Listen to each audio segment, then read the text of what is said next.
Salem railway கோட்ட நிர்வாகம் March 14ஆம் தேதி வெளியிட்டுள்ள செய்திக்குறிப்பில், கோவை வடகோவை ரயில் நிலையத்தில் பராமரிப்பு பணிகள் மேற்கொள்ளப்படுவதால் மேட்டுப்பாளையம் போத்தனூர் மெமு ரயில் ரத்து செய்யப்படுவதாக ரயில்வே நிர்வாகம் சார்பில் தெரிவிக்கப்பட்டுள்ளது.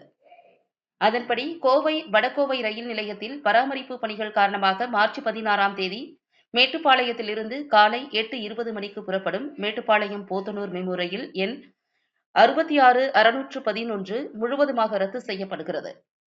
மறுமார்க்கத்தில் அன்றைய தினம் போத்தனூரிலிருந்து காலை 9:40 மணிக்கு புறப்படும் போத்தனூர் மேட்டுப்பாளையம் மெமு ரயில் எண் 66-612 முழுவதுமாக ரத்து செய்யப்படுகிறது. மேலும் கோவை வடகோவை ரயில் நிலையத்தில் பராமரிப்பு பணிகள் காரணமாக மார்ச் 16இல் ஆலப்புழை தன்பாத் விரைவு ரயில் எண் 13-352, எர்ணாகுளம் பெங்களூரு விரைவு ரயில் எண் 12-678 ஆகியவை போத்தனூர் இருகூர் வழித்தடங்களில் இயக்கப்படும். இதன் காரணமாக இந்த ரயில்கள் கோவை ரயில் நிலையம் செல்வது தவிர்க்கப்படும். எனவே போத்தனூர் தற்காலிக நிலையமாக செயல்படும் என அதில் தெரிவிக்கப்பட்டுள்ளது.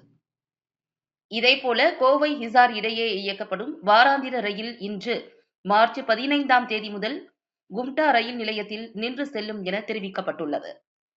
அதன்படி கோவையிலிருந்து ஹரியானா மாநிலம் ஹிசார் ரயில் நிலையத்திற்கு வாராந்திர சிறப்பு ரயில் இயக்கப்பட்டு வருகிறது. இந்த ரயில் பாலக்காடு, ஷொரனூர், கோழிக்கோடு, கண்ணூர், மங்களூரு, உடுப்பி, பாட்கல், கார்வார், ரத்னகிரி, வதோதரா, அகமதாபாத், ஜோத்பூர், நாக்பூர் உள்ளிட்ட ரயில் நிலையங்களில் நின்று சென்று வருகிறது. இந்நிலையில் இன்று முதல் கோவை ஹிசார் வாராந்திர ரயில் எண் 22-476 கும்டா ரயில் நிலையத்தில் கூடுதலாக நின்று செல்லும்.